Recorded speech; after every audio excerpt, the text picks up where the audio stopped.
nuk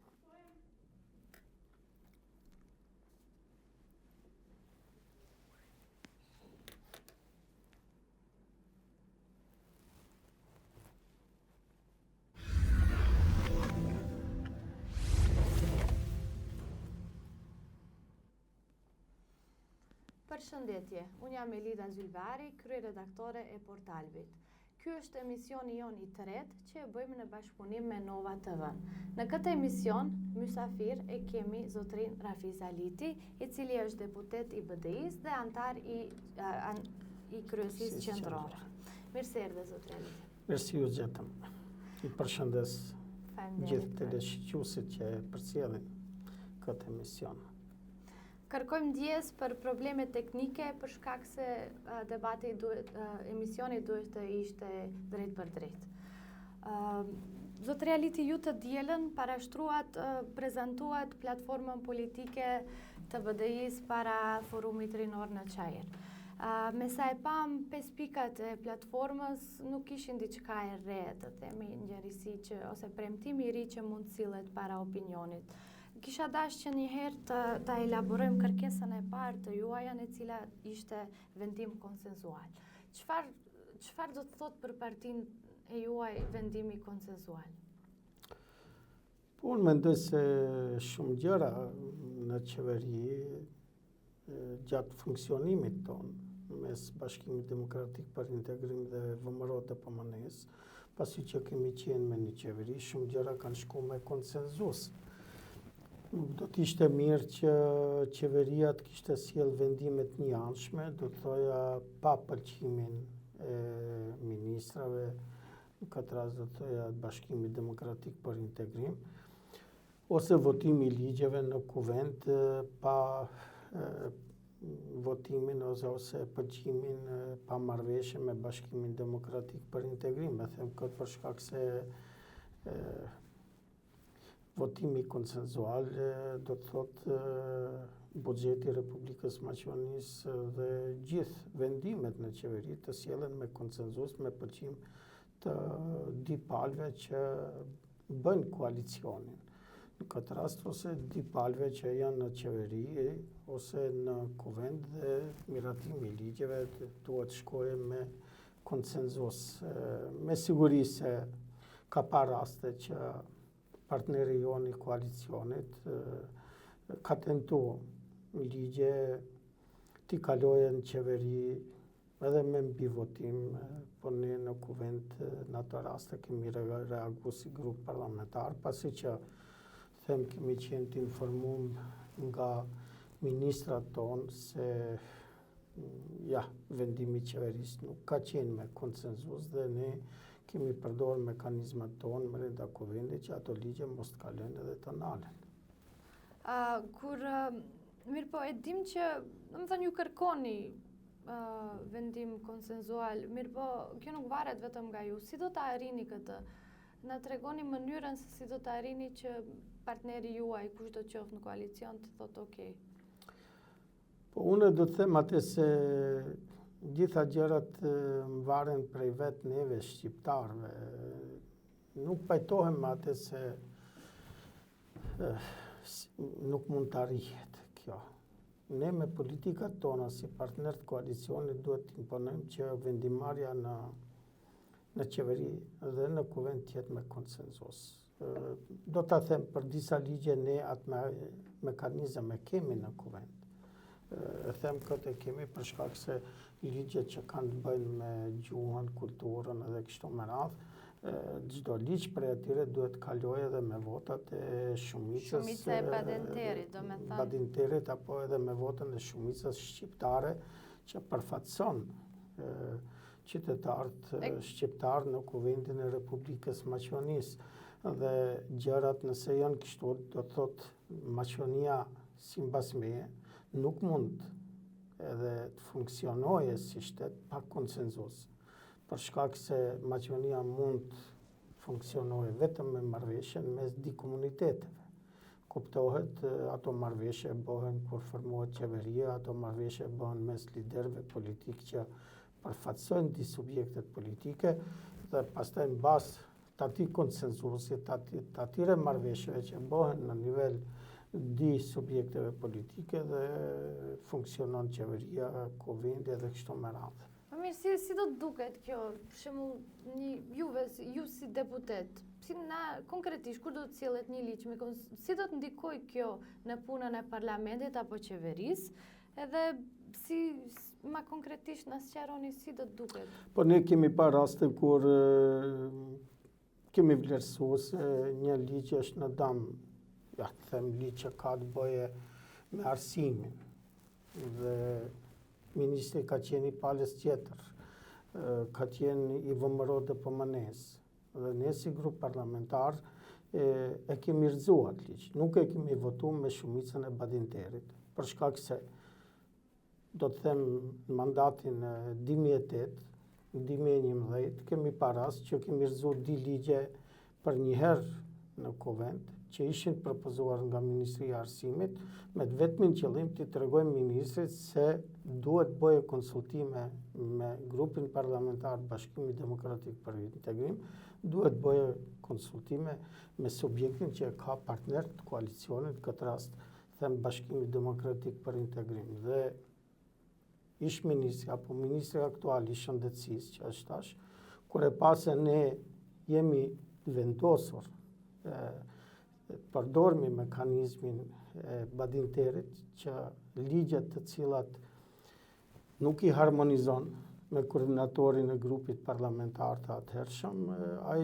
para sjelljes së çdo ligji në kuvend vinte bënte konsultime me koordinatorin, me deputetin që ishte i angazhuar në komisione që kishin bën me ligjet për arsim dhe pastaj ato ligje ne i kemi votu. Si në praktikë është ajo se Së nikon kjo në punë e parlamentit, është konsenzus? Konsenzus do të thotë çdo gjë që kalon në qeveri duhet kaloje me pëlqimin e dipalëve. Nëse nuk kalon me pëlqimin e dipalëve, them që e bëjnë koalicionin këtë rast, pasi që ky koalicion kryesisht është bë nga partnerët që i ka vëmbrodë po mrenda subjektit apo partnerët në koalicion parazgjedhor, ku bëjnë pjesë edhe pjesëtarë apo partitë politike të bashkësive etnike më të vogla dhe partner pas zgjedhjeve, në këtë rast ka qenë Bashkimi Demokratik për Integrim, do të thotë me partnerët më të vegjël, ata janë marrë vesh paraprakisht. Por me ne duhet mirën vesh kur bëhet koalicioni, për shkak se ne nuk kemi qenë me ata në koalicion parazgjedhor. Dhe nëse këtu, kur bëhet koalicionin mes dy partnerve, gjërat definohen qartë dhe ati ke konsenzus të thotë. Nëse qeveria në rregull, e dim që keni para se të hyni në qeveri, do ta keni marrëveshje. Unë besoj që marrëveshjet i keni pas edhe herët tjera. Çfarë garanton këtë herë? Si do të jeni të sigurt se kjo këtë herë do të ndodhë? Pa marrë parasysh që ne keni përpara. Edhe një çështje. I keni badenterin, tha që paski bllokuar disa ligje. Nuk e kemi pa këtë për shumicën e ligjeve. Pse atëherë, nëse nuk e shfrytëzoni badenterin, pse do ju duhet kjo shumicë? Nuk pajtohem me ju, jo që nuk është e vërtet, nuk pajtohem me ju se nuk e kemi shfrytëzuar në raste të veçanta edhe shumicën e badenterit, por kemi pa raste kur ligje që kanë pas të bëjnë me ndryshimet kushtetuese dhe që miratohen me 2/3 e votave, që do të thotë është dashur të votohen me 83 vota, ku patjetër është dashur edhe vota e Bashkimit Demokratik për Integrim. Ne kemi shumë raste që shumë ligje edhe i kemi nal, i kemi stopu. Unë do të them përbërjen në 2008-2011, diku mbi 30 ligje ne i kemi nal në kuvend pasi që kanë dalë prej qeverie. Por normalisht opinioni për gjithçka s'ka qenë i njoftuar, për shkak se realisht ne mos pajtimet e mregjshme që kemi pa me partnerin e koalicionit, gjithçka edhe nuk e kemi thënë publik, sa atëherë çfarë partnersh koalicionit jemi. Ose në këtë mandat, unë do të përmendi, ju e dini se ne i nalëm ndryshimet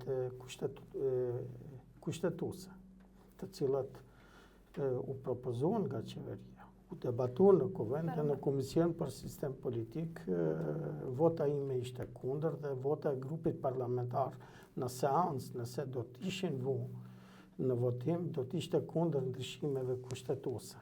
Dhe partneri i koalicionit, kur e kuptoi se ne nuk pajtohemi me ato ndryshime kushtetuese, ashtu siç ishin propozura, dhe nuk i lëshoi në seancë plenare që ato edhe të votohen, pasi që vota jonë ishte ajo që ishte kundër miratimit të ndryshimeve kushtetuese ose ligji që erdhi në seancë parlamentare u debatu në për komisionet që kishte të bëjë me letër njoftimet dhe me vendbanimet. Ne si grup parlamentar dhe Bashkimi Demokratik për Integrim ndërtoi qëndrim se jemi kundër asaj për shkak se vlerësuam se me atë ligj dikush mundohet votuesit fantom të atëhershëm dhe t'i legalizohen nëpërmjet miratimit të ligjit, një gjë që për ne ishte papranueshme. Kështu që kemi shumë momente kur ne me partnerin e koalicionit kemi pas mos pajtim dhe pikrisht si do ta imponojmë konsenzusin. Dhe unë edhe një herë them, Maqedonia mbas arritjes së marrëveshjes sorit, Maqedonia me këtë kushtetuesi është mekanizmi i konsenzusit është i patjetërsueshëm, është prezent edhe në kushtetutë edhe gjithkund me vetveti faktin se disa ligje duhet me votohen edhe me dishumica. Pikërisht nga ajo, do me thënë badenteri, dyshumicat ekzistojnë. Çfarë kërkon ju tash plus? Po. Çfarë është e re te kjo kërkesa? Nëse ekziston badenteri edhe kemi dyshumica edhe atë për çështjet të cilat janë me rëndësi për shqiptarët. Po kjo temë është imponume, si unë e them shumë me përgjithësi, gjithë opinioni gjatë tërë kohës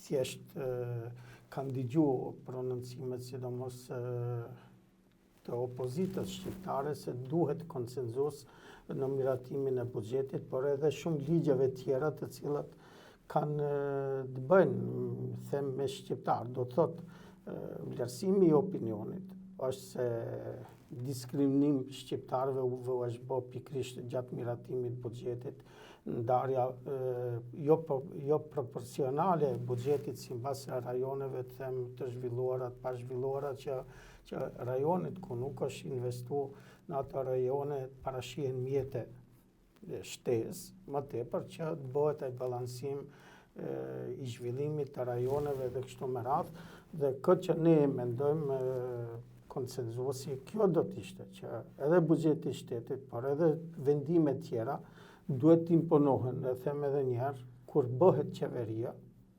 nga marrëveshja, po para se të bëhet qeveria, në marrëveshjen, platformën politike qeveritare, një ndër ata duhet të jetë edhe konsenzuesi për momentet e caktuara që kanë të bëjnë me di etnitetet në Republikën e Maqedonisë.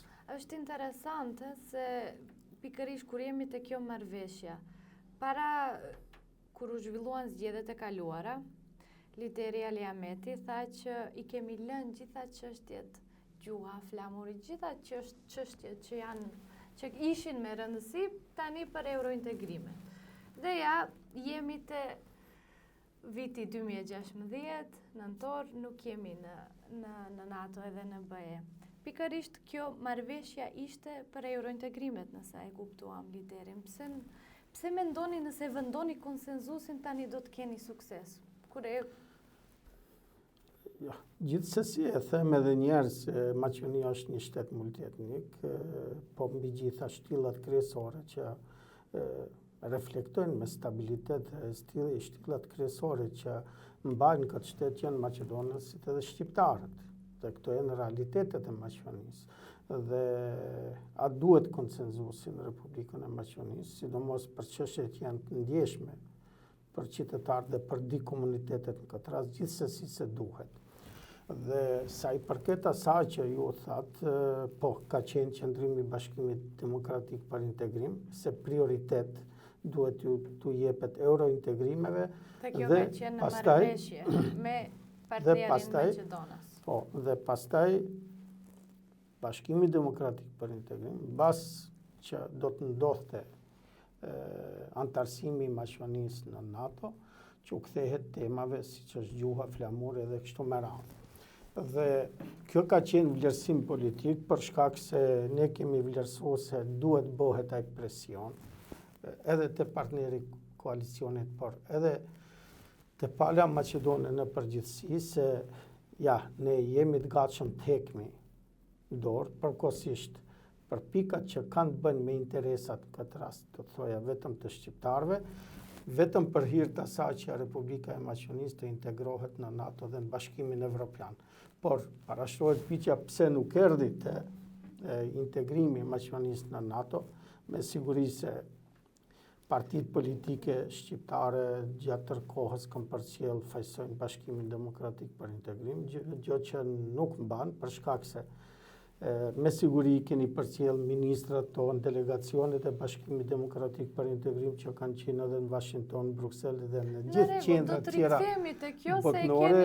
Ne gjithkohë kemi dhënë maksimumin që Maqedonia të integrohet, por duhet jemi korrekt se pala Maqedone as ka pa lider, as nuk shoh lider se ka, edhe në këtë rast, i cili është i gatshëm të vendoset si një burg shtetas që interesat shtetënore do t'i vene mbi ato interesa, do të thoja partijake, pasi që vlerësimi im, por edhe i shumë diplomatëve të huaj është se edhe në Republikën e Maqedonisë, edhe në Republikën e Greqisë se zgjedhjet fitohen duke u ashit atë mjegull qytetarëve se këtu në Maqedoni ne nuk e ndrojmë emrin, edhe me çmim që mos t'him NATO dhe në Bashkimin Evropian, dhe këtu kampi politik Maqedon ndërton strategjinë e vet për të marrë pojena politik, e njëjta ndodh edhe në Greqi, se ne thonë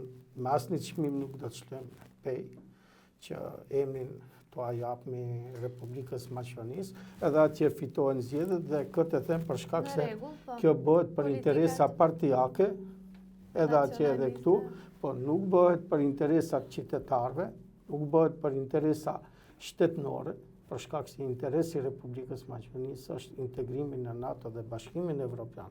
Në të kundërtën, Maqedonia nuk ka rrugë tjetër, nuk ka alternativë tjetër që fundja e fundit edhe të ketë një zhvillim ekonomik, një stabilitet politik edhe kështu me radhë.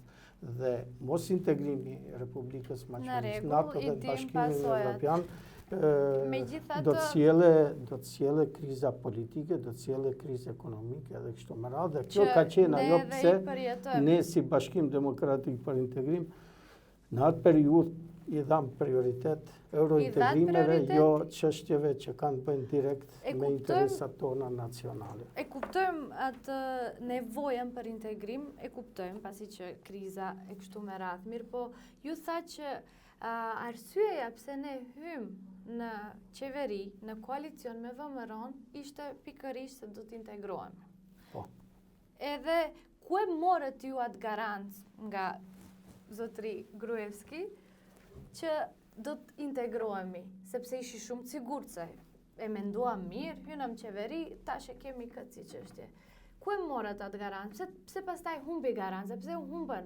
Edhe sërish u paraqit si çështje.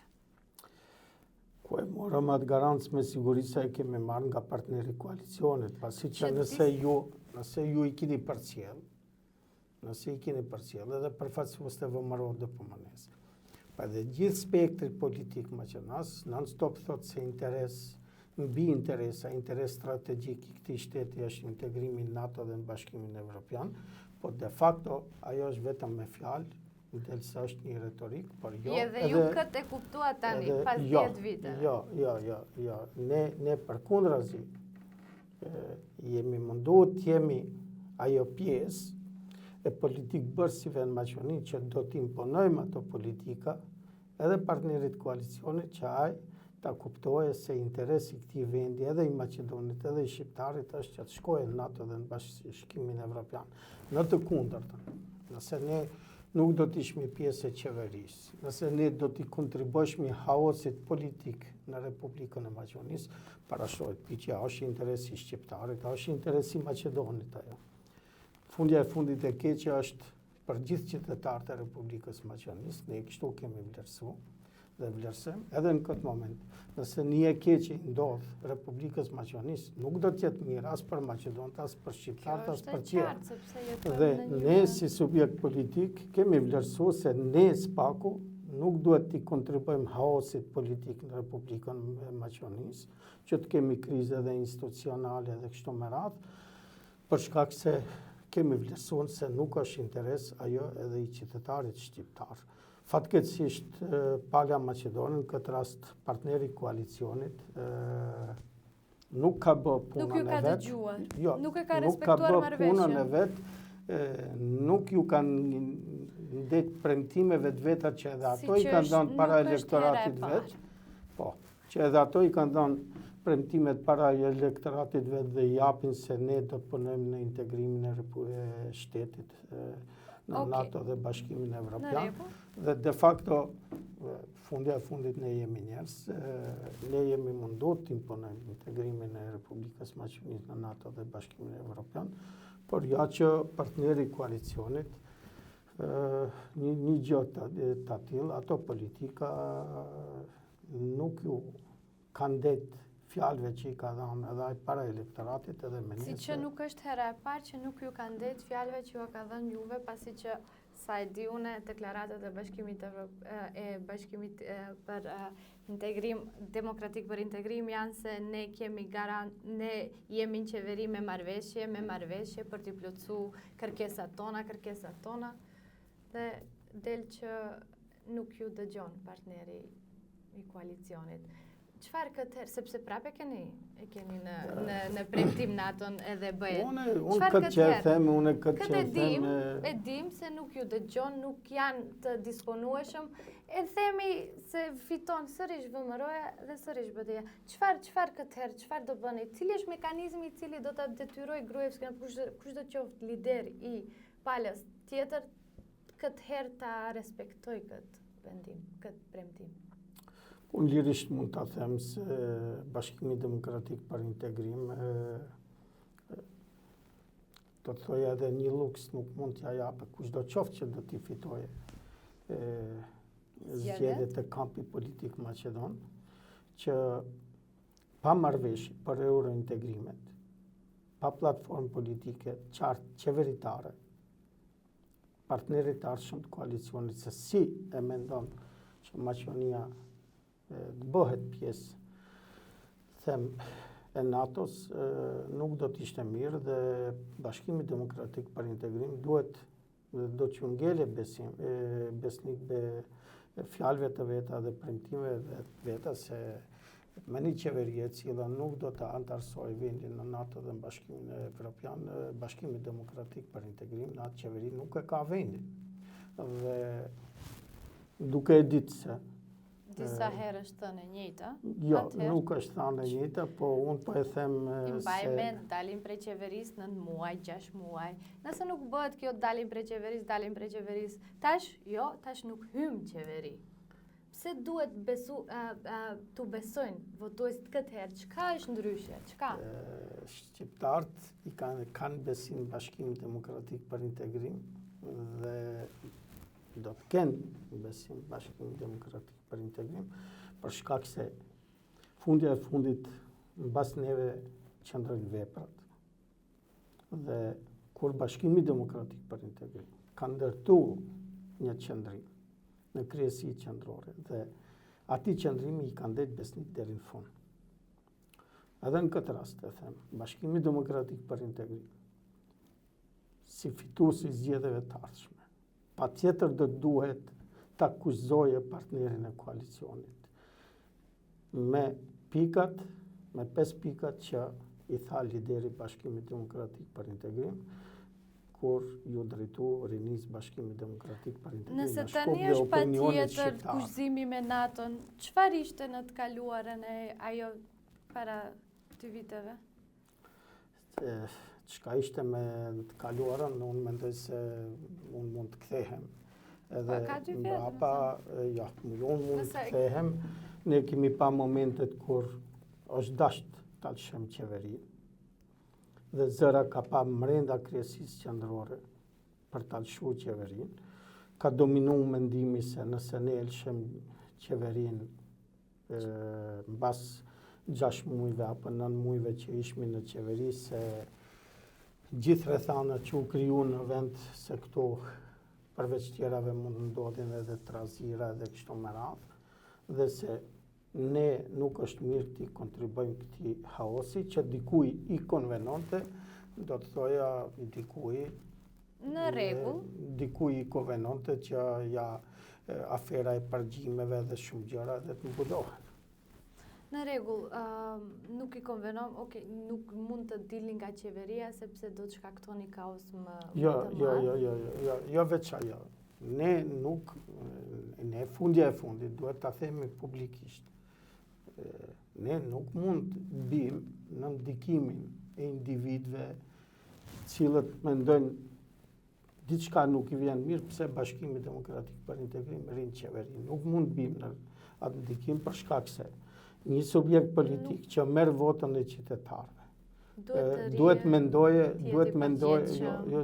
mendoje nëse nuk mund të sjellë gjëra të mira për ato qytetarë, nëse nuk mund të bëjë punë të mira, spaku duhet ta mbate punën mirë, mos t'i bëjë keq në atë rast elektoratit vet, qytetarit vet edhe kështu me radhë.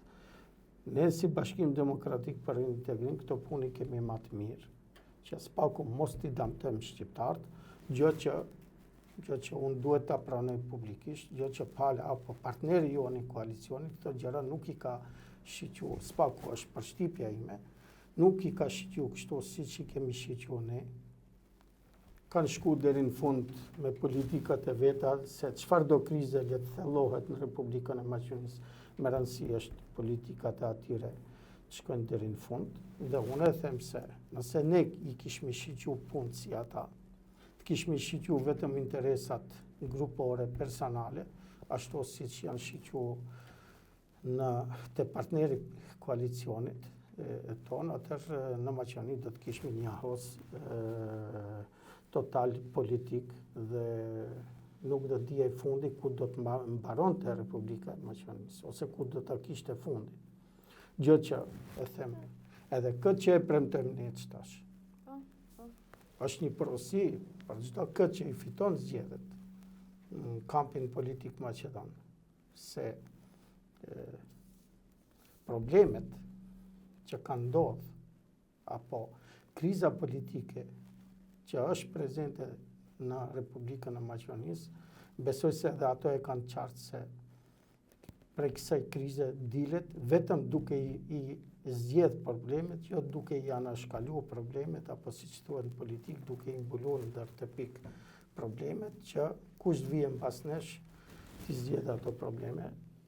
Është momenti i fundit që edhe Bashkimi Demokratik për Integrim, e them shumë me përgjithësi, qartë gjatë formimit të qeverisë së ardhshme, t'ia bën partnerit koalicionit, kushdo qoftë ai, se shqiptarët apo Bashkimi Demokratik për Integrim, përveç eurointegrimeve, gjithsesi se ka edhe agjendan apo platformën e vet politike që ka të bëjë me zyrtarizimin e plot gjuhës shqipe, ashtu siç parashifet marrëveshjetorit dhe në kushtetutë, e jo siç është rregulluar kështu me ligj, për shkak se ne kemi qenë vetëdijshëm. Desha t'ju pyes, është kohë e fundit, këtë dëgjuam edhe para disa viteve, realisht i kemi edhe me video deklaratat, është kohë e fundit, mirë po kohë e fundit duket se është e zgjatë. Pse këtë herë, nëse nuk është zgjidhje dalja nga qeveria apo mos hyrja në qeveri, çfarë është, cila është zgjidhja? Se e dim kontekstin, e dim se Pala Maqedonase nuk pranon aq lehtë të zgjidhë çështjen e emrit. Si do të keni një garancë, një siguri se po vërtet këtë herë do zgjidhet edhe çështja e emrit edhe do të qelen dyert për eurointegrim?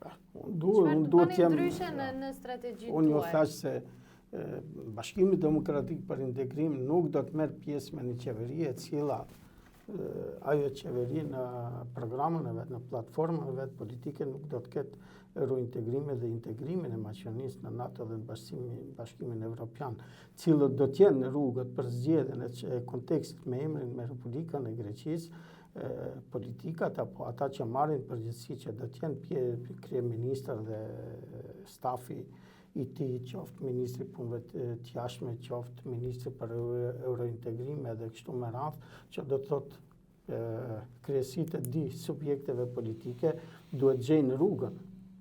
Unë nuk them se është lehtë ajo punë, po duhet gjendet rruga e bisedimeve me Republikën e Greqisë. Ky problem nuk është interes as i qytetarit maqedon, as i qytetarit shqiptar që të ngele i pasgjidhur për shkak se sipas meje, Republika e Maqedonisë është ajo e cila duhet kërkoje zgjidhje kontekstit me emrin me Republikën e Greqisë, për shkak se ne jemi jashtë ekip apo çfarë realiste, kur themi duhet, e kuptojmë fjalën, nevojën e kuptojmë, e dim.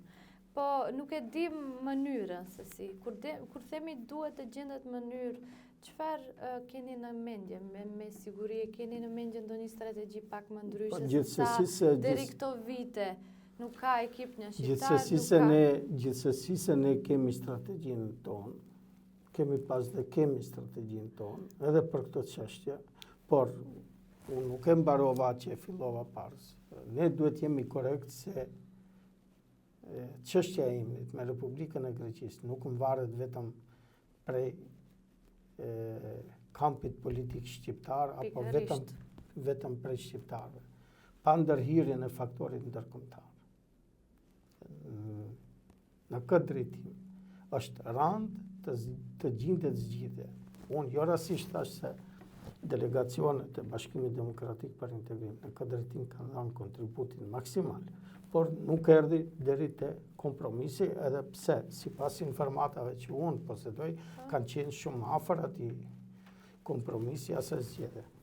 Por këtu filloi kriza politike që filloi dhe normalisht për dalë për kësaj krize, unë jo rastisht e them, kushdo le të fiton zgjedhjet në kampin politik maqedon, duhet ta ketë qartë se duhet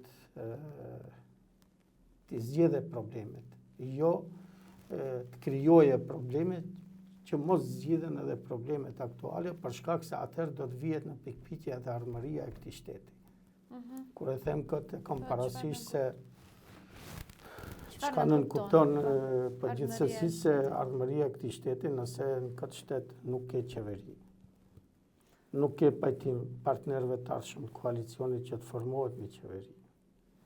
Qoftë një qeveri mes di fituesve që ka qenë praktik deri sot, qoftë një qeveri e zgjeruar, e cila të marrë përgjegjësinë për të zgjedhë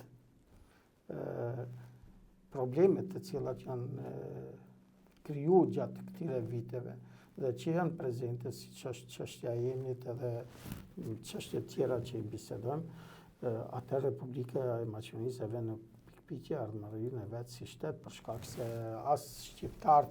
Më konkretisht, ju nuk hyni në qeveri nëse jeni fitues, edhe kjo do të shkaktoj kriza më të mëdha dhe do të vihet deri në pikpyetje ekzistenca e Maqedonisë. Dhe këtë e thoni që me plot vetdije dhe me një farë mënyrë premtoni se tani më është koha. Jo, unë e them me plot vetdije dhe sikur mos të kisha fol me plot vetdije nuk kisha ardhur në emisionin tuaj. E them këtë për shkak se mbi gjitha them është interes që i qytetarit të Republikës Maqedonisë që këto probleme të zgjidhen. Dhe unë pres që liderët e kampit politik maqedon të ngrihen mbi atë që është interes partijak, po me të vërtet ta vënë vetveten si interes apo ta vënë interesin shtetëror mbi interesat partijake, që me të vërtet Maqedonia të fillon del nga kriza. Këtë e them për shkak se nuk mundet dhe nuk është mirë për asnjë shtet, në këtë rast flas për Republikën e Maqedonisë, që ne të ngelmi jashtë NATO-s dhe Bashkimit Evropian për shkak se duhet jemi korrekt, duhet jemi korrekt, Republika e Shqipërisë veç është NATO. NATO është në Kosovë, Malizi është NATO, Serbia do të hije Bashkimin Evropian dhe NATO. Dhe atëherë parashtrohet piqja atëherë ku shkon Maqedonia. Maqedonia pas zgjedhjen e këtyre problemeve nuk mund të integrohet, ne kemi qartë, nuk mund të integrohet në NATO dhe në Bashkimin Evropian. Dhe atë që thomi ne konsenzus. E ka të qartë edhe faktorin ndërkombëtar se në këtë shtet apo ky shtet mund të funksionojë vetëm me konsenzus. Dhe ai konsenzus gjithsesi se duhet të reflektohet me ligjet, me vendimarrjen në qeveri dhe në kuvend, dhe kështu me radhë. Po, kur jemi të konsenzusit edhe të barazia ekonomike se përmendet, si mendoni të arrini në nivel nacional barazin ekonomike? Në nivel nacional duhet që të ndahet me konsenzus. Po, mirë gjatë përpilimit të buxhetit gjithsesi se ne si partner koalicionit, ministrat tonë, ato drejtorë dhe gjithë që i kemi, ato funksionarë Bashkimit Demokratik për Integrim, por duke u nisë edhe prej kryetarëve komunave që i kemi të angazhuar edhe kështu me radhë, me informatat e veta që duhet që japin qeverisë, me informatat e veta që duhet na informojnë edhe neve brenda subjektit politik, them si kryesi dhe grupin parlamentar, duhet na japin dhëna konkrete se pse ky region është më pak i zhvilluar, pse ky më shumë i zhvilluar dhe ku duhet dahen mjete në këtë region, çka i mungon këtij regioni dhe kështu me radhë, dhe ashtu bëhet ai balansim, do të thoja, i buxhetit. Në nivel lokal tash. Jo, në nivel qendror. Qendror. Pastaj mjetet duhet me gjas kërkoni edhe në nivel lokal. Aty e dim që vendimarrja përfaqësuesit shqiptar nuk janë edhe aq të përfaqësuar në vendimarrje. E dim që ka edhe atje. Si do të arrini, e dim edhe se ka proces decentralizimi dhe se kanë autonomi. Si do të arrini në këtë? S'ka gjë që nuk arrihet nëse ke bisedime korekte me partnerët e koalicionit, por edhe me ata që nuk janë partner koalicionit, për shkak se fundja e fundit interesi i Maqedonit është buxheti komunal në komunën e Tetovës, Gostivarit, Strugës, Kërçovës edhe shumë komuna tjera, ndahet në mënyrë proporcionale ashtu me atë buxhet që shkon te pjesa shqiptare, do të thoya në Strugë, shkoj edhe në fshatrat maqedone me projekte konkrete edhe atje të punohet edhe atje. Dhe e njëjta gjë, edhe në fshatrat shqiptare punohet. Nuk është e vërtet se nuk punohet. Po tërë ka barazi ekonomike? Jo, nuk thash se ka barazi ekonomike. Ka zhvillim disa regioneve më të hofshëm, disa regione nuk janë zhvilluar ashtu siç duhet janë barabar zhvilluar. Në këtë rast do të thoja me pjesën lindore të Maqedonisë dhe pjesa perëndimore, edhe pse projekt siç është rruga Kërçov-Ohër nuk është vetëm për Maqedonët ose vetëm për shqiptarët, ose ta marrna Shkupin, gjithsesi se sa i përket infrastrukturës, duhet në mënyrë të barabartë investohet edhe në anën tjetër të lumit edhe në këtë anë. Por kryetarët tonë të komunave, pavarësisht kush i udhëheq nga shqiptarët, këtë rast flas për kryetarët e Bashkimit Demokratik për Integrim, gjithsesi se duhet konkurohet me projekte qoftë nivel qytetit Shkupit, qoftë nivel qeveritar, që ato mjetet vinë në komunën e Sarajit, do të thoja, ku 99% janë shqiptarë, por komuna e Sarajit ose X komuna shqiptare duhet me projekte konkrete. Do me thënë deri tash nuk kanë. Jo, nuk thash se ju e thoni. Ne kemi punë që është bëu, nuk duhet të flas për punë të nivelit lokal që janë bëu. Për shkak se janë realizuar projekte, por a janë zgjedh gjithë problemet e qytetarëve, gjithsesi se nuk janë zgjedh. Ka edhe shumë probleme pa u zgjedh, por nuk është që edhe nuk është punu. Mirë, po për të arritur këtë do të keni një mekanizëm, do të krijoni ndonjë mekanizëm të ri apo do t'i vendoni në lëvizje mekanizmat e vjetër për të arritur këtë barazi që ju flitni ekonomike? Cila është strategjia? Unë mendoj se jam i qartë barazia. Duke u dhënë raport kryetarat e komunave edhe duke konkuruar me projekte. Unë mendoj se isha I qartë se kryetarët e komunave, gjithsesi se bëjnë një raport në qeveri, bëjnë një raport në këtë rast edhe në Bashkimin Demokratik për Integrim, se ku kanë ngecë zhvillimi, do të thoja, I asaj pjese të Republikës Maqedonisë, qoftë ku qeverisë një kryetar komunës shqiptare ose Maqedonë. Dhe kur do të flasim me gjuhën e fakteve, me cifra, ku sa investohet edhe kështu me radhë, dhe me atë ne do të ndërtojmë, e them konsenzus, në nivel qeveritar për shpërndarjen e mjeteve, që do të thotë pa përgjimin e palës apo partnerit politik shqiptar nuk mund të miratohet buxheti. Qëtash dëshirat janë nga më të ndryshme, gjithsesi se unë kam parasysh, po se si mund të bëhet ajo, mund të bëhet edhe me ndryshimet ligjeve, të kushtetutës edhe kështu me radhë. Që ta fusni elementin e vendimarrjes me konsenzus, Te edhe në buxheti, qeveri edhe në parlament. Në parlament. Po. Okej. Atëherë të kthehemi te pika tjera të marrëveshjes të platformës. Ju keni cekur sundimi I ligjit. A mendoni se Maqedonia mund t'i përmbush këto? E dim që sundimi I ligjit si ka ardhur, institucionet si funksionojnë deri më tani, se sa janë degraduar, sa ka partizim, korrupsion, mito e kështu me radhë. Si do të nis tash të sundoj ligji? Çfarë do të ndryshoj? Çfarë ne kuptoni me këtë kërkesë? Sundimi I ligjit do të thotë individ caktuar, ne si partner të ardhshëm të koalicionit do të kërkojmë që kushdo qofte partneri I koalicionit mos mund individ të caktuar të vijen mbi kushtetutën dhe mbi ligjet. Po ligji duhet sundohet në Republikën e Maqedonisë edhe gjithkund, pavarësisht ai ligji në moment ai vjen mirë dikuj ajo. Pavarësisht a është I mirë a I keq, po ligji është ligj dhe derisa është në fuqi duhet të respektohet. Ne kemi pa rast, po unë pikërisht për atë flas, ne kemi pa raste që individ caktuar në këtë shtet nuk kanë respektuar ligjet, nuk kanë respektuar kushtetutën dhe ka pa vendimarrje edhe jashtë ligjeve dhe kushtetutës. Ose atë që e themi se sundimi I ligjit, reformat në drejtësi. Gjithsesi se ne jemi të vetëdijshëm se me këtë gjithësi që ka Republika e Maqedonisë, nuk them se nuk ka gjykatës të mirë, prokuror të mirë.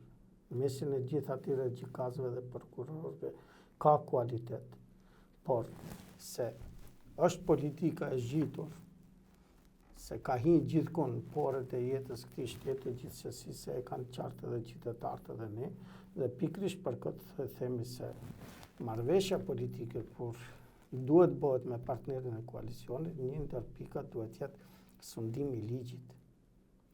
Nëse nuk kemi sundim të ligjit, atëherë do të thotë këtu kemi anarki ose kemi ashtu siç në momenti vjen mirë X personi që është në krye të institucionit dhe interpreton ligjin që I vjen mirë atë. Në rregull, tha që politika ka hyrë, po politika me gjas jeni ju. Ju e në qeveri edhe jeni disa vite më në qeveri dhe keni leju dhe keni qenë pjesëmarrës në këtë degradim të institucioneve. Atëherë pse këtë rend, pse prej sot, nuk do të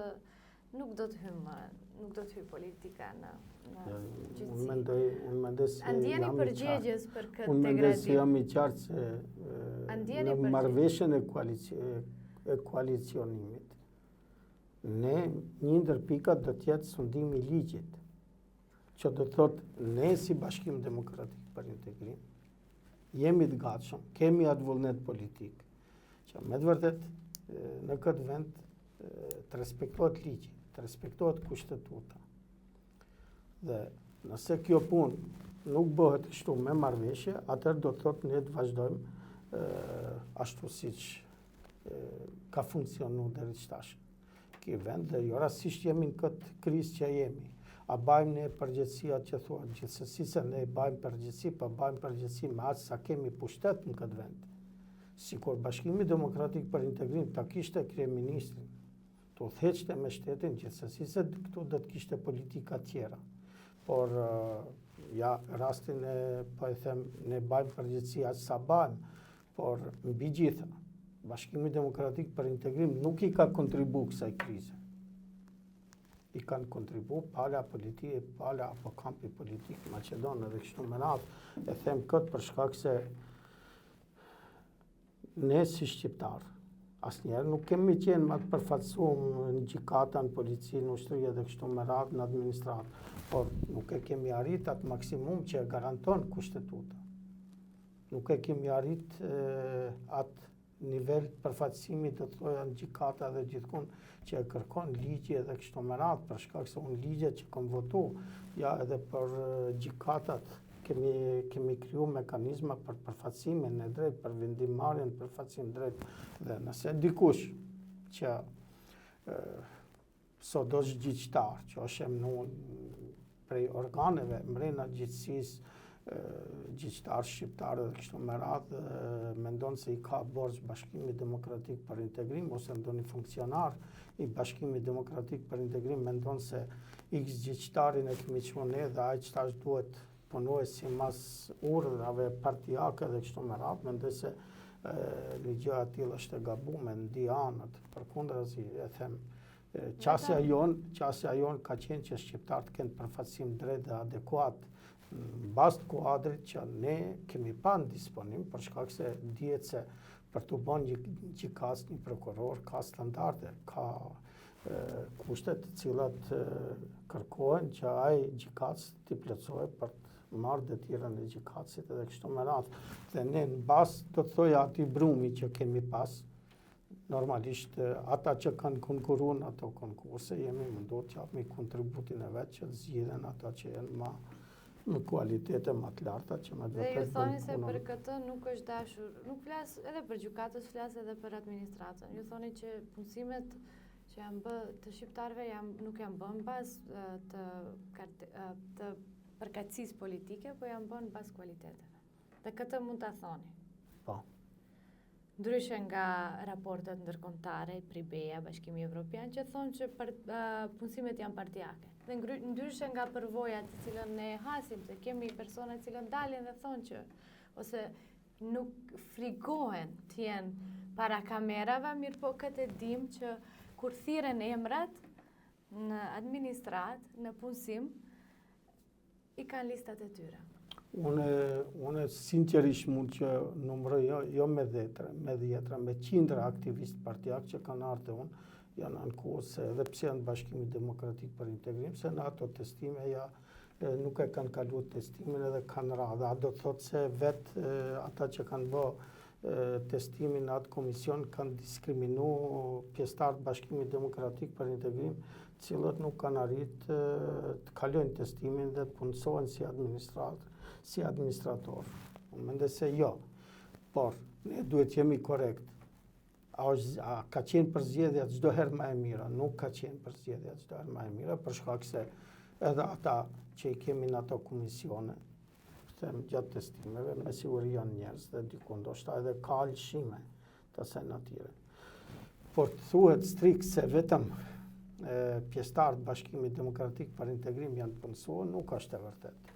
Por duhet kemi edhe diçka parasysh se 70% e votuesve në Republikën e Maqedonisë kanë përkrah Bashkimin Demokratik për Integrim dhe një pjesë e atyre administratorëve, policëve dhe gjykatësve gjithsesi, se nëse mirët e 70% i përkrahjes, ne nuk mund dalmi të gjejmë shqiptarë tjerë bim prej Kosovë, prej Shqipëria, prej diku tjetër, se këto që kanë Bashkimit Demokratik për Integrim dhe janë partijak dhe këta pse janë partijak nuk duhet, veç ta përfund, nuk duhet punëson. Përkundrazi, unë jo them sinqerisht, çdo punësim ku unë kam parë ndonjë ndikim, çdo shqiptar që është punësuar në kuvend, pavarësisht kuvend po e marr shembull ose diku tjetër në një institucion. Ku kam pas ndikim, bash më interesoj ku keni pasi un ndikim në punësim. Ku është kërkuar mendimi im, ku është punësuar, ka ardhur, ka biseduar, i kam thënë se ai duhet boje, edhe nëse ka qenë i Bashkimit Demokratik për Integrim, ai duhet boje punën e vet në kuadër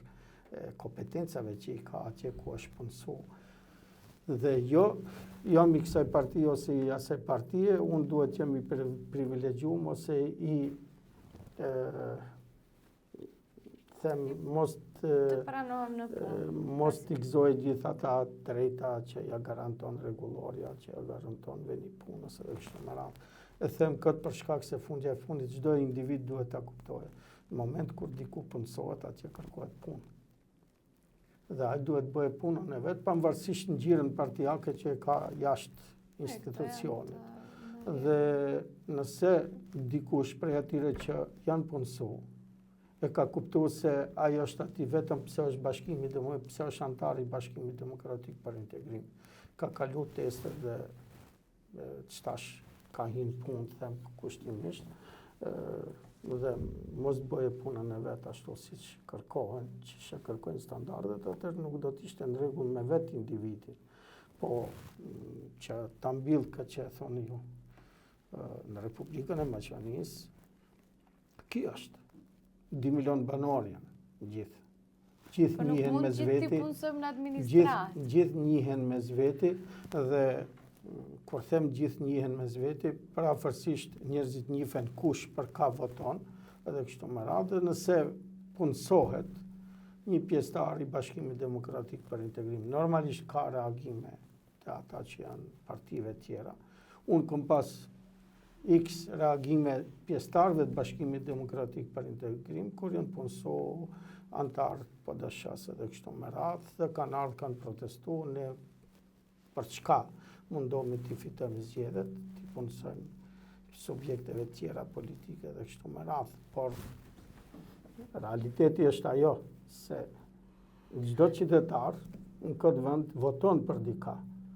Dhe çdo qytetar që krijon marrëdhënie pune duhet ta kuptojë se duhet punojnë në kuadër të ligjeve dhe rregulloreve punës që I kanë ato institucione ku ata punojnë. Nëse kështu e kuptojnë misionin e vet punës, atëherë ato do të bëjnë punën ashtu siç kërkohet nga ata, pavarësisht cilit subjekt politik I përkas. Mirë, po nuk dua të përsëris atë që shprehë edhe më herët.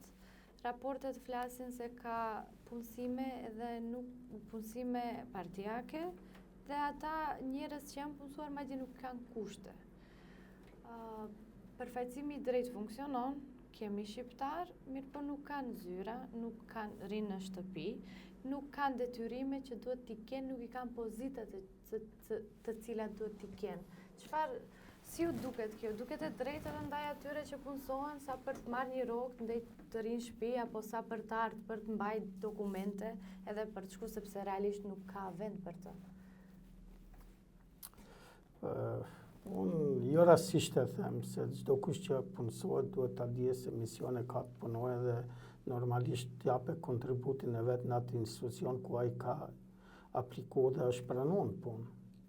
E them këtë për shkak se me vetë kualitetin e vetë, me vetë punën që ai do ta bëjë, duhet kërkojë që të ecën karrierë, të përparojë dhe kështu me radhë. Kjo është pala e individit, mirë po pala e punëdhënësve. Dhe punëdhënësi gjithsesi se duhet ketë parasysh punën që bën një, këtë rast po flasim për administratorët. Se a e bën atë punë me përkushtim, a është I përgatitur profesionalisht që me të vërtet që përgjigjet detyrave të cilat në punë kërkohen prej atij. Dhe nëse ai individ e ka kuptuar kështu punën, përveç tjerave, ai ka mision përveç rrogës vetë që duhet merr, vetë që I jepet një vend pune me një zire, ai duhet kërkojë kushtet e veta në atë institucion. Po ka e them duhet kërkojë kushtet e veta në atë institucion dhe ato kushte patjetër që u sigurohen në mënyrë barabartë si Maqedonit, si shqiptarit, si ndonjë pjesëtarit të komuniteteve tjera. Dhe këtë e them për shkak se ne duhet jemi korrekt, ne kemi shumë, jo vetëm shqiptarë dhe Maqedonë dhe administratorë, unë jam I vetëdijshëm që kemi që pjesëtarë që rrinë tan ditën te kompjuterat dhe nuk punojnë ndoshta asgjë. Edhe këto raste janë. Po ne që bëjmë politikat, jo rastisht miratojmë ato ligje, jo rastisht themi se duhet mbi gjitha ligji tjetë në këtë vend, për shkak se kur nuk respektohet ligji, i kemi fenomene të këtilla. Dhe atë që thatë ju, unë kam qenë dhe jam shumë transparent, është e vërtet se një pjesë e administratorëve shqiptar janë punësuar dhe rinë të shtëpia për cilën ne bëjmë përgjegjësi si Bashkim Demokratik për Integrim, më saktësisht pjesëtarë tonë në qeveri, po edhe ne si subjekt, për shkak se ne nuk i kemi punësuar ato njerëz që të rinë të shtëpia. Ne i kemi punësuar që ata të marrin vendet e veta të punës dhe të japin kontributin e vet, pikërisht atë që e themi që shqiptarit ndjehet i barabartë. Mbajnë përgjegjësi. Përgjegjësia është kjo, se funksionarët tonë, të cilët është dashur të krijojnë ato hapësira pune, merren në kryesi qendrore dhe kërkohen raporte për këtë punë. Ka pas raste kur ndonjë funksionar është ndryshuar, është dënuar, nuk e di çfarë janë mekanizmat, po.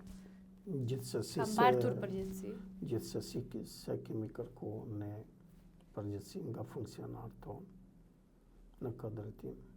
Po çdo herë kemi pas parasysh që edhe administratorët që janë punësuar të marrin vendet e veta adekuate mbrenda administratës. Në rregull. Por flas për emra konkret. Jo, që ta përfundoj se janë njerëz në pozita që mund ne t'i dim. Nëse ka raste ku ka ndodhur, atëherë është mirë që ta di opinioni se ky person për shembull nuk e ka kryer punën e vet dhe partia jone ka kërkuar përgjegjësi. Kemi parë raste që kemi bërë dhe ndryshime mbrenda drejtorive, mbrenda ministrive dhe kështu me radhë pikërisht për këto punë. Pse dikush nuk ka qenë nivel të tjerës, unë nuk do të përmeni emra, por gjithsesi se janë kërkuar raportet e zyrtarëve tonë, të cilët i kemi pas përfaqësues në ekzekutiv. Dhe unë asgjë të re nuk do të them nëse them se po, kemi parë rezistencë edhe nga partnerët e koalicionit që gjithë ato administratorë sistemohen dhe japin kontributin e vet për çka edhe marrin rrogat e tyre, mbajnë familjet e tyre me ato mjete.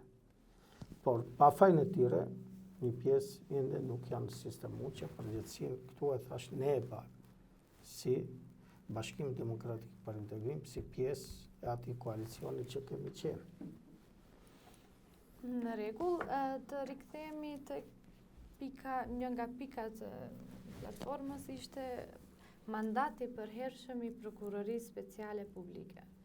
E tani është pak interesante kjo kërkesë sepse e pam që në kuvent, jo se BDJ nuk e përkraj, ju keni votuar pro vazhdimit të madh, pro ligjeve. Mirë, pse nuk ishin tjerët prezent? Pse disa 7 nuk kanë votuar, ndërkaq 4 nuk ishin prezent? Po për hir të vërtetës, për hir të opinionit, unë çdo herë kam qenë transparent edhe kësaj radhe do të jem transparent. Një që propozimin që bani Lidhja Socialdemokrate në këtë drejtim, nuk e menaxhoj ashtu siç duhet, që të informojë gjithë grupet parlamentare të kërkoje për krahjen e grupeve parlamentare dhe kështu me radhë. Por ato e hudhan vetëm një ligj, duke menduar që partnerët e koalicionit, qeveritarët, i nxjerrin para aktit krim, para opinionit, se këta janë ata që janë kundër punës së prokurorisë speciale, dhe me atë me siguri të fitojnë pojena politikë, që në politikë është shumë legjitime dhe shumë legale ajo punë. Dhe nuk është rasti i parë as i fundit që kemi pas propozim ligje të kësaj natyre, sikur që ishte ligji për vazhdimin e punës prokurorisë speciale. Po, unë kam votu pro atij ligji, një pjesë e grupit parlamentar ka abstenuar, një pjesë ka votu. Për shkak se e them. Se LSDM e ka propozuar ligj? Jo. E them shumë me përgjegjësi. Ne kemi qenë të vetëdijshëm si deputet. Unë e kam thënë publikisht, edhe deputetëve ju kam thënë se duhet votohet. Edhe ki propozim, jo për tjetër sen, jo për prokurori, por ti merret argumenti opozitës se ja këta janë ata që i bën obstruksione punës prokurorisë speciale. Ti merret ai argument opozitës, edhe pse ne kemi qenë vetëdijshëm se pa votën partnerit koalicionit, po më rodë po mënes, ne në kuvend a ditë nuk i kishmi ata vota, duhet jemi korekt. Sikur Lidhja Social-Demokrate që propozoi ligjin, kish bë biseda, a ditë do të ishin liderët partijak në kuvend, ashtu siç kemi pa raste kur realisht kanë ardhur për ligje që kanë peshë veçantë dhe rëndësi të veçantë, kanë ardhur edhe liderët partijake dhe para se të vihet në seancë, para se të vihet në votim, janë siguru votat. Ju jeni dëshmitar se kemi pa raste kur si kemi pa votat, edhe si koalicion që është dash ligji të kaloje me 83 vota ose me 63 vota, ne kemi ndërprer seancën, që është dash të sigurohen, bëhen bisedime, të sigurohen votat që ai ligj të kaloje. Kjo gjë nuk ka ndodhur, mas pari mes partive politike maqedone për shkak se ne dum apo s'dum në kuvend kjo shkon me shumicë të votave është dash. Ne ato vota si kemi pas. Në rregull, por mirë po nuk do të thotë që nuk dhe përsëritjer grupi parlamentar i BD se votoi po çka.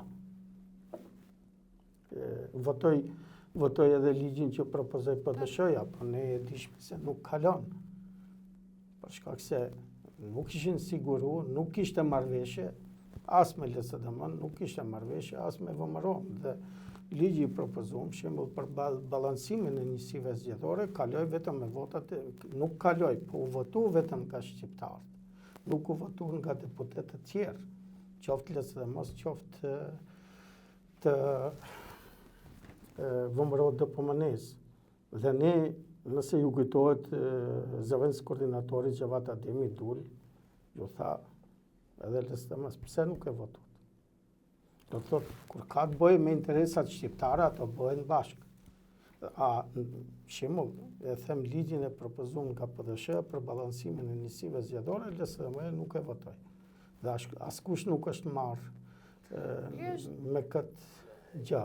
Jo, jemi marrë ne gazetarët, në fakt. Është një problematikë e cila do të vazhdoj të jetë aktuale madje pas shpalljes së rezultateve. Ka edhe teoritë të tilla që thonë ndonjë parti e pakënaqur do të thirret në jo legitimitetin, legalitetin e zgjedhjeve, do të thotë pakët nuk i pranojmë rezultatet. Ju besoj se gjithë partitë e kanë para pakët, a shihni edhe ju si një mundësi për thënë që zgjedhjet nuk janë të mira, nëse eventualisht nuk ju pëlqejnë rezultatet. Unë kam thënë publikisht në deklaratat e mia, do ta them edhe në emisionin e juaj se nëse dikush nuk do të shkojë në zgjedhje, mund të gjejë 1.001 arsye. Nëse nuk do të jenë zgjedhje, arsye kanë këtë vend që mos shkohet në zgjedhje. Por marrëveshjet janë marrëveshje. Këtu ka një marrëveshje politike që ne jemi marrë vesh, zgjedhjet mbahen me 11 dhjetor dhe kjo punë duhet respektohet. Është tjetër punë që është bë thirrje e ligjit, gjë që unë kam votu kundër kështu të shkohet në zgjedhje, duke pas parasysh këtë që e thatë ju, se çdo kush që do t'i humbë zgjedhjet do të ketë drejtë thirret se kemi hyrë në zgjedhje ku nuk është respektuar një normë ligjore siç është ballancimi njësive zgjedhore. Dhe këtë e kam bë për hir të asaj se kuptohet një të krijon kushte barabarta qytetarëve në pjesëmarrje në zgjedhje, që votat ketë peshën e njëjtë, qoftë qytetarit Maqedonisë Perëndimore apo ati që voton në Maqedoninë Lindore, në njësinë zgjedhore numër 3 apo në njësinë zgjedhore numër 6. Dhe kjo gjë nuk ka ndodhur. Dhe e kam thënë publikisht se kjo është në dëm të shqiptarëve. Dhe përbërja e ardhshme, patjetër duhet merret me këtë punë. Është normë kushtetuese, është normë ligjore. Dhe atë që e themi ne sundimi i ligjit pikërisht këtu është. Atë që është obligim ligjor për mu si shqiptar, atë që është ose si deputet i Bashkimit Demokratik për Integrim, atë që është për deputetin e LSDM-s, VMRO-s, PDSH-s dhe kështu me radhë. Dhe ne, si mbas me nuk është dasht që ja lejojmë këtë luks vetvetes, që Maqedonia të jenë zgjedhje pa balancimin e njësive zgjedhore dhe gjithsesi se ai subjekt politik, nëse nuk ndodhin edhe gjëra tjera, gjithsesi se që i humb zgjedhjet e ka. Do me thënë e prisni. Unë pres atë, e kom thënë edhe më herët, që dikush të gjejë alibi pikrisht në këtë rast që nuk është respektu ligji, nuk janë balansu njësi zgjedhore dhe me njerë pas 11-12 do të kemi prononcime nga lider të ndryshëm, qoftë ato shqiptar, qoftë Maqedon, se zgjedhjet ishin pa rregullta dhe do të kërkohen me siguri zgjedhjet parakoshme përsëri edhe kështu me radhë. Kjo do të ishte me të vërtet shumë e vështirë për gjithë. Nuk e di tash cila është zgjidhja, megjithatë ju në partinë tuaj e keni diskutuar këtë, besoj këtë problem dhe ndoshta keni para pa ndonjë mekanizëm. Balancimin. Po, balancimin, po edhe çështjen pse shkoni në zgjedhje pa balancim. Pa balancim shkohet në zgjedhje për shkak se ne nuk arritëm marrëveshje. Por marrëveshje nuk arritëm për balancimin e njësive zgjedhore. Po paraprakisht kishmi një marrëveshje, të cilën marrëveshje u dash ta respektojmë se zgjedhjet u shpallën me 11. Por pala Maqedone gjatë tërë kohës ka prit që ne si Bashkim Demokratik për Integrim, kur them pala Maqedone, në këtë rast kam parasysh partnerin e koalicionit VMRO dhe PMN, por edhe LSDM, që ne jemi ata që do të shlojmë pe, që vetëm ndihmi votues të merren prej njësisë numër 6, të jepen 5 që sapo njëshë dhe me atë si pas atyre të plotësohet aspekti ligjor për balancimin e njësive zgjedhore, po as unë as Bashkimi Demokratik për Integrim nuk kemi mbrojt këtë gjë në bisedime që kemi pa me partnerët e koalicionit me LSDM dhe PDSH-n, që kjo qasje të kaloje, përkundrazi kemi mbrojt tezën se duhet bëhet balancimi i 6 njësive zgjedhore, që diferenca mos tjetë ashtu siç është çtash. Në rregull, çfarë mendoni për partitë opozitare shqiptare? A mendoni se ata kanë një platformë kualitative dhe janë një zgjedhje mirë për votuesit shqiptar? Nëse jo, pse? Nëse po, normal që pse? Po është e drejtë se cilit njeri që në momentet caktume të mendon se mund t'i kontriboje politikave, mund t'i kontriboje votuesve vetë, qytetarëve vetë, që të përmirësoje jetën e qytetarit dhe motiv kryesor duhet jetaj që dikush ka marrë atë hap që të formoje subjekt politik edhe kështu me radhë, ai që bjen si edhe pse në numër në shqiptarët jemi këta që jemi në Republikën e Maqedonisë, edhe pse kemi këtë numër deputetëve, mendoj se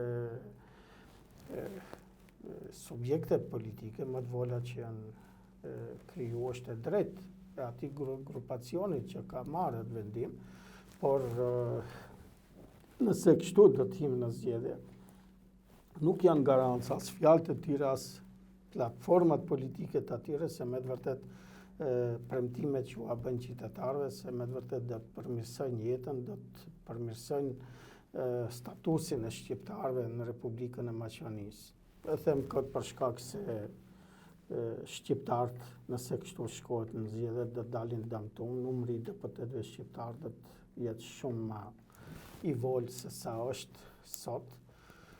Zatën këtë i ndigjoj edhe analistët politike dhe ata që duan të ndihmojnë opozitën gjatë tërë kohës thonë se opozita duhet bashkohet pikrisht për atë se fragmentalizimi i votës shqiptare do të jetë në dëm të shqiptarëve.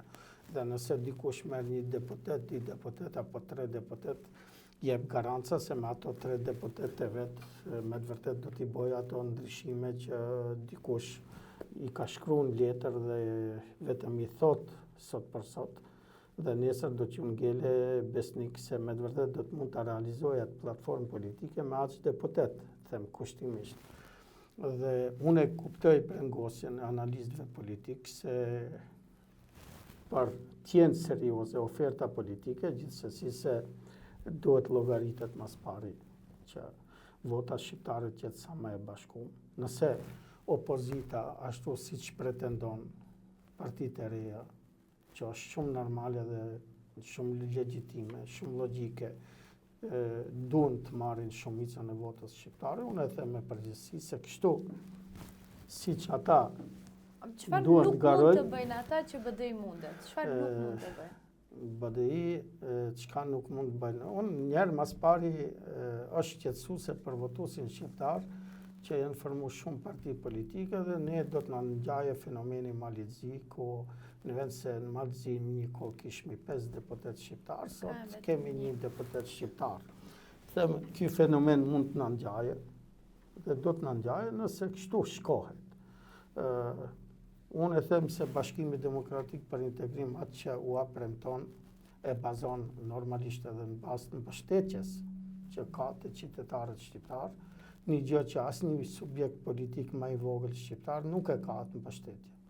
E them këtë pavarësisht që dalin me deklarata se ne kemi mbush sallat, kena mbush sheshet partitë më të vola, por realitetet janë atë që e thonë analistët politikë, që u adun të mirën opozitës shqiptare se duhet bashkohen për ndryshe kështu, jo që nuk do të fitojnë mandat, po do të damtojnë votën shqiptare dhe nuk do të vije në konsiderat, nuk do të vije në shprehje realizimi i platformave politike që ata ofrojnë qytetarët. Mirë po, a do kishi bashkëpunuar edhe ju për të mirën e shqiptarëve? A bashkëpunoni? Ju edhe tha që jeni kryetar i një sektori për bashkëpunim me partitë tjera politike në kuadër të BDI-s. Ne kemi në kuadër të kryesisë qendrore, kemi sekretariatet. Sekretariat, në fakt. Sekretariati për bashkëpunim me subjekte tjera politike, unë e udhëheqja atë sekretariat dhe atë do të kishmi bashkëpunu gjithsesi se do të kishmi bashkëpunu. Dhe sa bashkëpunoni?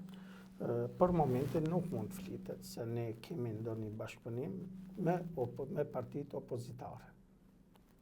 Them, pasi që unë nuk kam pa ndonjë kontakt me ata, ne si parti më e madhe është normale që duhet t'i presmi ofertat të atij në më të vegjëlit, them kushtimisht derisa s'kemi hyrë zgjedhje, që cilat janë ofertat e atyre që të bëjmë një koalicion parazgjedhore dhe kështu me radhë, që e thonë ju për hir mos shpërndarjes votës shqiptare përsëri. E them, por normalisht se për të ardhurit ajo formohen grupe pune që ato koalicione me procesin do të ishte një interes, të them, di subjekteve, tre subjekteve dhe kështu me radhë. Unë e them këtë për shkak se, më falni, për të bashku subjektet politike shqiptare. Për bashkëpunuar. Jo, për të bashku, për dalë gjithë ne me një ofertë politike, gjithsesi se subjektet politike shqiptare duhet të kenë një projekt, rreth cilit duhet bashkohen. Projekti aty realisht, përveç asaj që ofrojmë ne si Bashkim Demokratik për Integrim, unë nuk shoh ndonjë projekt tjetër te partitë posa të formuara apo opozitare dhe kështu me radhë. Nuk shoh projekt i cili, edhe pse do të vinte nga një subjekt më i vogël politik, që realisht gjithë spektrin politik, leadershipin shqiptar do ta grumbullonte rreth atij projekti, për shkak se atëherë ai projekt do të shpallte interes kombëtar, siç ishte shembull zyrtarizimi i Universitetit Tetovës, siç ishte më herët pavarësia e Kosovës, kur shqiptarët gjithë shqiptarët punonin pavarësisht kush, cilës vendbanimi takonte apo republike dhe kështu me radhë në kuadër të Jugosllavisë, po gjithë ne kishim synim që Kosova të bëhet republikë dhe pastaj kjo që ndodhi u angazhuam që Kosova të fitoje pavarësinë dhe kështu me radhë, po ne kishim projekt konkret, Kosovën, kishim projekt konkret zyrtarizimin në Universitetit Tetovës dhe këtë që e thoni ju, Për tu bashku duhet me pas, sipas meje, projekte konkrete rreth cilit duhet edhe opozita të bashkohet. Nuk mbahet, nuk fitohen as votat, por as nuk mbahet që ndigjoj prej oponentëve tanë politikë, se ne kemi formu subjekte politike me të vetmin qëllim të shkatërrojmë Bashkimin Demokratik për Integrim. Edhe ata e kanë qartë se Bashkimin Demokratik për Integrim, kështu siç janë të organizuar, nuk mund ta fitojnë. Bashkimi Demokratik për Integrim edhe këto zgjedhje i fiton. I fiton bazë, kuptohet, punës, por nëse diku kemi gabuar edhe do të ndëshkohemi. Unë jam i vetëdijshëm për atë, po nuk është projekt i oponentëve tanë politik të shkatërrojmë një subjekt politik. Projekt apo ofertë politike është se ne, nëse vim pushtet, nëse bëjmë koalicion, do të qeverismi ma mirë se këta, dhe kjo është oferta politike, ndryshimet që do të bëhen edhe kështu me radhë. Unë nuk shoh një ofertë serioze, ju them sinqerisht, tek oponentët tonë politikë. Në rregull, mirë, po si ju duken partitë maqedonase atëherë? Si VMRO-ja, nga perspektiva juaj, se ju duhet bashkëpunoni me ata, si ju duket VMRO-ja, si ju duket LSDM-ja, a dallon LSDM-ja nga VMRO-ja? Si shihni apo? Unë do të them opinionin tim, nuk do të thotë se gjatë kohë jam politik. Fundja e fundit kemi qeverisë edhe me të njëjtë, edhe me LSDM-n, edhe me VMRO-n të PMN, dhe gjithsesi se edhe ato kanë dallimet e veta në qeverisje. E them këtë për shkak se neve si Bashkim Demokratik për Integrim gjatë qeverisjes me LSDM-n, mbi gjitha, me prezencën edhe të faktorit ndërkombëtar, kishme implementimin e marrëveshjes Ohrit. Kur them implementimin, ajo që marrëveshja e Ohrit që u shndrua apo u bë pjesë e Kushtetutës Republikës Maqedonisë, prej Kushtetutës duhet sillen ligje, dhe nuk ishte e lehtë ajo periudhë. Ne kemi bërë shumë punë edhe me LSDM-n në atë kohë, për shkak se ka qenë obligim edhe i LSDM-s, edhe jone, edhe gjithë spektrit politik, që ajo marrëveshje që nali luftën, që solli paqen në Republikën e Maqedonisë, të implementohet. Dhe gjithsesi se ato punë që janë bërë në atë mandat nuk kanë qenë punë të vola. Unë mund të numëroj me 10 ligje që janë bërë në atë kohë, që realisht shqiptarët i kanë pas ëndër t'i bënë. Por unë du t'jem korrekt. Atë punë e bëni 2001. Dhe qeverisja, të them me VMRO DPMN-in, unë nuk them se nuk kemi bë punë edhe me VMRO DPMN-in. Fundja e fundit atë që e thash në kuvent, zyrtarizum një universitet me LSDM-n, zyrtarizum një universitet tjetër shtetënor, ja, edhe me VMRO DPMN-in. Do të kthehemi te universiteti në Tereza. Edhe është mirë të kthehemi. Ose a janë bë punë edhe me VMRO DPMN-in. Gjithsesi se janë bë shumë punë, por edhe shumë punë që kanë rrjedh. Ja, neve na mbeshet Shkupit 2014, dhe opozita shqiptare normalisht gjithë akuzat që i bën Bashkimi Demokratik për Integrim, më tepër lidhen me Shkupin 2014 edhe kështu me radhë. Por ne duhet që jemi korrekt. Me VMRO DPMN 2008 u detiru të respektoje ligjin për amnesti që ishte sjell në Kuvendin e Republikës Maqedonisë, që simbas opinionit maqedon kishte të bëje me rastet të zhdukurve në Republikën e Maqedonisë edhe kështu me radhë. Them u detiru të respektoje atë. Nuk besoj se e keni ndigjuat. Disa pjesë po, kur duhet të paraqiten dhe të votojnë. Tashi. Dhe mirë, unë s'kam para as të ndigjoj, po e them këtë, pse e them. Ne duhet jemi korrekt se as ata e kishin lehtë të votojnë atë ligj, dhe e dim se disa deputet atyre nuk e votuan. Dhe nuk është rastisht ky ambient politik që është në Maqedoni dhe ai që është në Kosovë, që sot shembull për X ndodhi që kanë ndodhur, në Kosovë, ose që nuk ka ndodhur, dikush akuzon dhe pjesëtarët i SHUÇK-s duhet të shkojnë në gjykatë dhe kështu me radhë. Përmendet Shkupi 2014, është ju thoni që nuk është vula juaj, mirë po ju keni vazhduar të toleroni. Pse nuk keni aprovuar, po mund të ndalim. Pse nuk mund të ndaloni? Pse nuk mundet? Ne kemi pa për hir të opinionit, unë do t'i them shumë hapur këtë punë. Ne kemi pa mbledhjet Kryesisë Qendrore pikërisht për këtë punë. Ka pa mendime se ne duhet vëmë veto se Shkupi 2014 duhet ndalet. Antarët Kryesisë kanë debatuar që mendimet e atyre kanë qenë këto. Po kemi pa edhe antarët Kryesisë që kanë menduar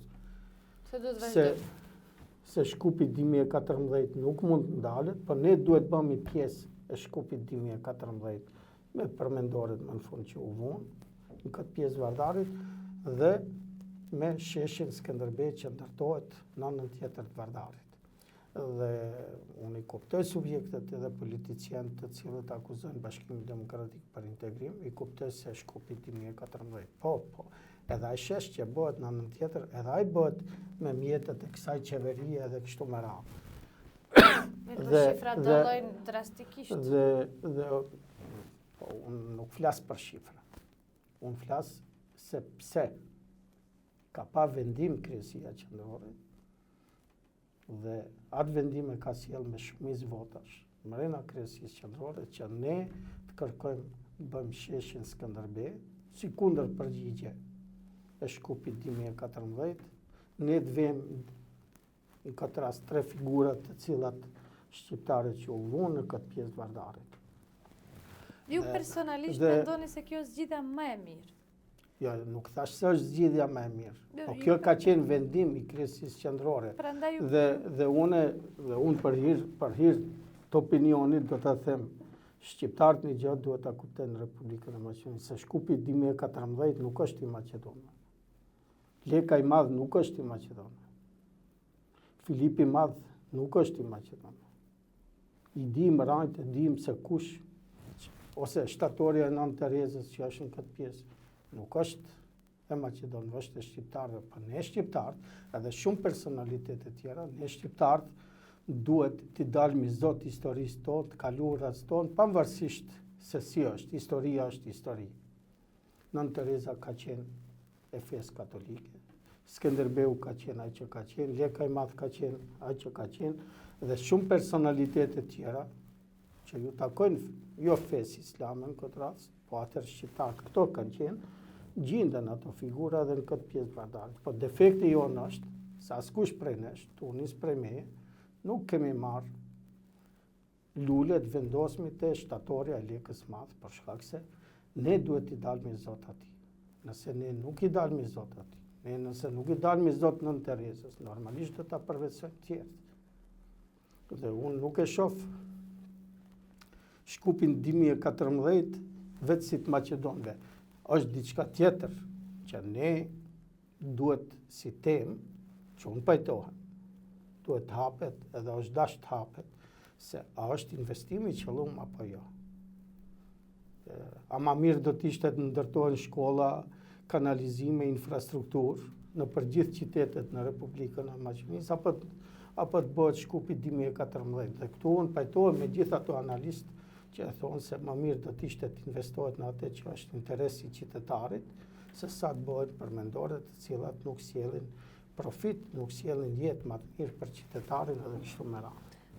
Po, e qartë kjo, mirë po e flitni si me qenë një punë e kryer. Ka fillu projekti të implementohet, nuk mund të ndalim pa e ti bashkangjitemi. Ne kur erdhëm 2008-ën, ai projekt ishte miratu në qeveri. Kishte filluar projekt.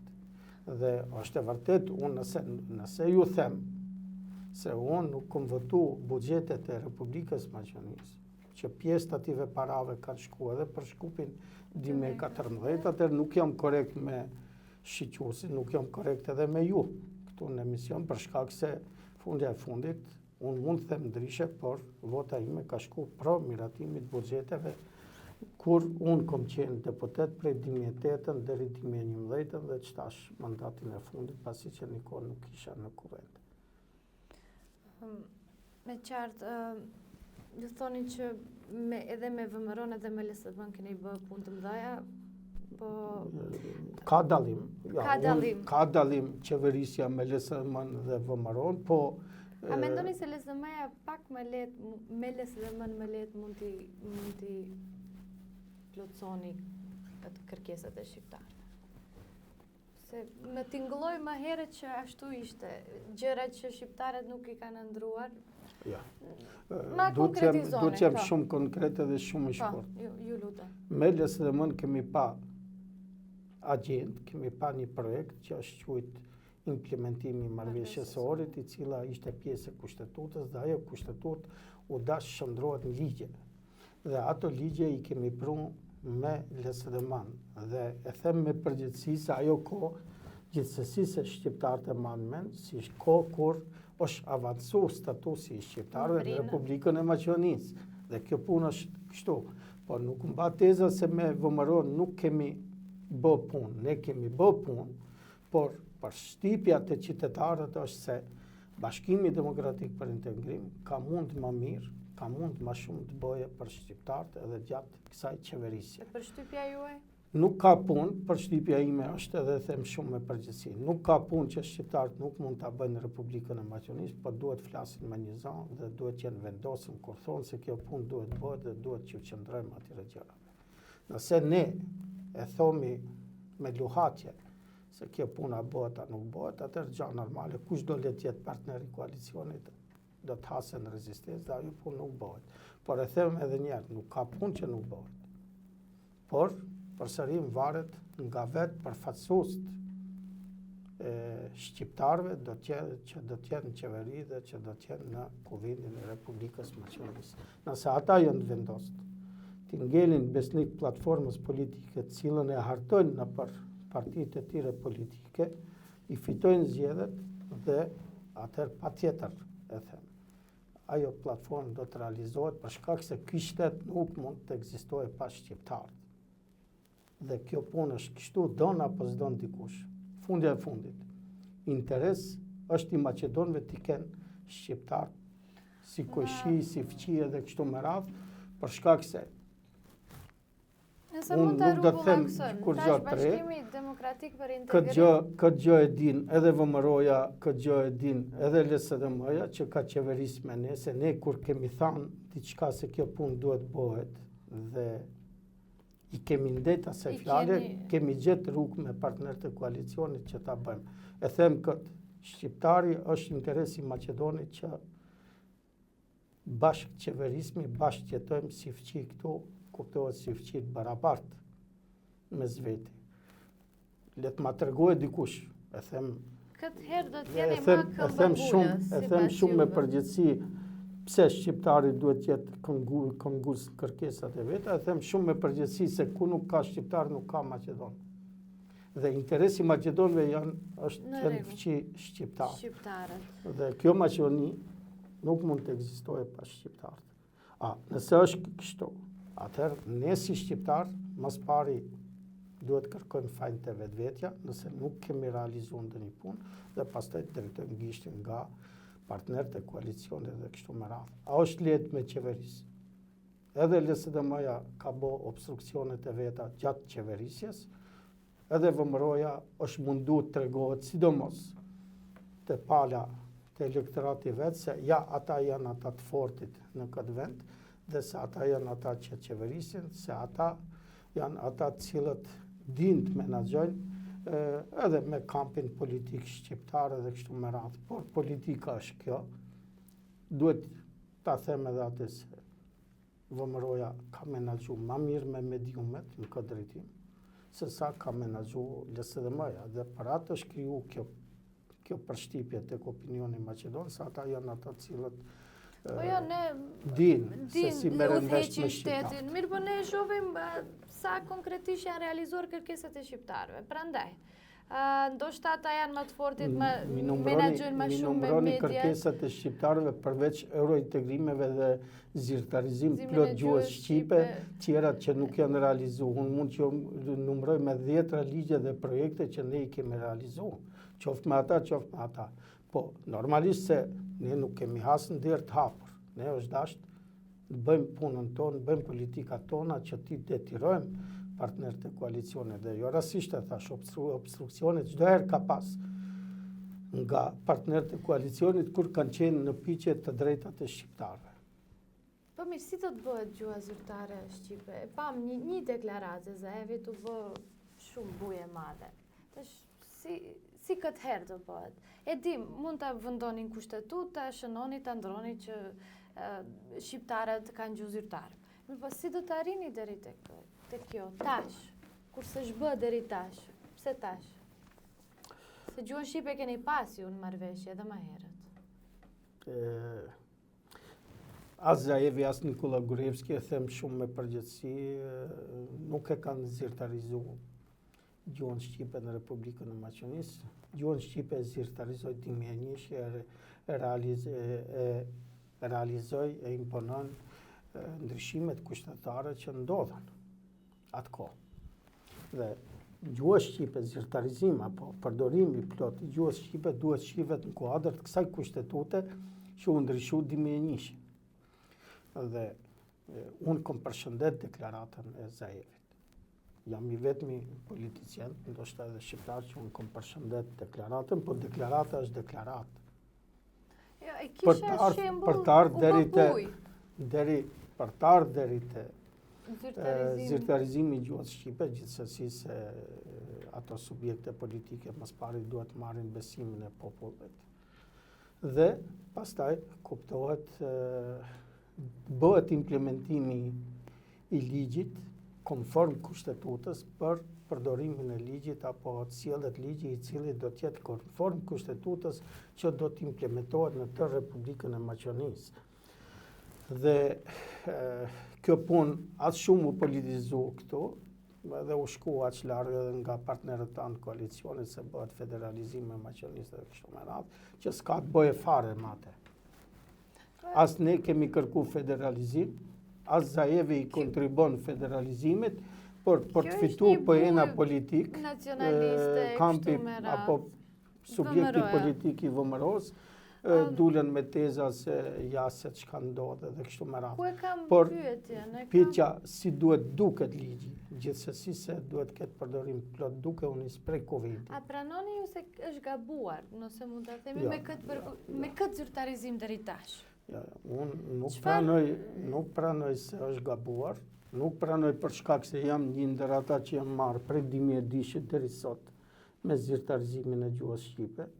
E them nuk është gabu, për shkak se çdo herë kur kam bisedu në parti, kam thënë, le të bëhet përparime përdorimi i gjuhës shqipe, edhe nëse ai ligj nuk është konform kushtetutës, po çdo herë duhet ta lëm çel apo hapur se ky ligj nuk është konform kushtetutës dhe duhet lihet hapur që përdorimi i gjuhës shqipe të bëhet ashtu siç e parashë marrëveshja e orit dhe kushtetuta. Dhe kjo gjë ka ngele hapur dhe ne asnjëherë nuk jemi mshe mbas asaj se është bërë zyrtarizimi i gjuhës shqipe, përkundrazi çdo herë kemi thënë se janë bërë përparime, avancime në këtë drejtim, por nuk është arrit ai objektiv që e garanton kushtetuta. Në rregull, ndoshta ju personalisht nuk keni thënë, mirë po e kemi dëgjuar liderin Ali Ahmeti i cili ka thënë gjuha shqipe është zyrtare edhe funksionar tjerë të BDI-s. Prandaj është konfuze kur votuesit i dëgjojnë këto deklarata disa vite është zyrtare dhe fund del platforma e re politike e cila thot duhet ta zyrtarizojmë gjuhën shqipe. Prandaj për hir të qartësimit ta dim se çfarë ka ndodhur deri tash. Nëse kanë thënë që është unë isha i qartë se kemi bën avancime gjuhës shqipe. Unë kur kam shkuar në kuvend 2010 nuk u flitte asnjë fjalë në gjuhën shqipe. Bilëm edhe ata që ishin punësuar aty u frigoshin koridoreve me na përshëndet. Për shkak se ishte imponu logjika se duhet brenda kuvendit vetëm gjuhën maqedone dhe përshëndetjet edhe debatin mes vetit bëhet. Por ajo u thi. ai qëndrim dhe të thoja i heshtur i kampit politik Macedon. U thi 2002 me atë që deputetët shqiptar fillun t'i drejtohen votuesit shqiptar në gjuhën shqipe. Prej 2002 deri sot ka mbet në atë nivel. Jo, është bë edhe një intervenim Po? më vonë që thot funksionarët të zgjedhurit në kuvend i drejtohen kuvendit në gjuhën e tyre. Po, kuptohet të komunitetit që është mbi 20% edhe kështu me radhë, që do të thotë